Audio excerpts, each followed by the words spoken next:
Tere, mina olen Marko vallavanem ja ma näitan sulle, miks on siin vallas nii mõnus elada ja töötada. Volikogu saali ukseni on täpselt 16 sammu ja 5 sammu minu toolini. Kokku 21, mis on täpselt sama palju kui volikogu liikmeid. Arvamusi on meil vahel isegi rohkem, aga ennekõike on see koht, kus leida lahendusi ja jõuda üksmeelele. Me kõik oleme nõus, et haridus on just see, mis viib meid parima tuleviku suunas. Lahe on see, et kuigi meie vallas on juba praegu väga häid koole, on oluline, et meie haridusmaastik oleks jätkusuutlik ja arvestaks ka uute õpivajadustega.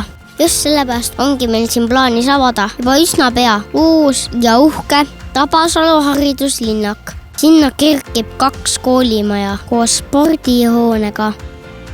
Näe, värske tee viib meid Väena mõisakooli juurde, mis on olnud hariduse kodu läbi sajandite ja mis on meie riigi üks kaunimaid koole. Koht, kus lisaks ajaloo õppimisele saad ka sellest ise osa.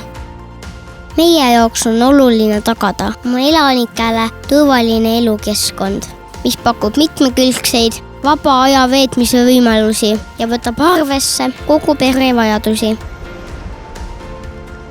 Tead, miks mulle siin kõige rohkem meeldib elada? Sest pärast tööpäeva saan tõmmata selga spordiriided ja minna loodusrajale, naeratada vastu tulevatele sõbralikele nägudele ja lihtsalt nautida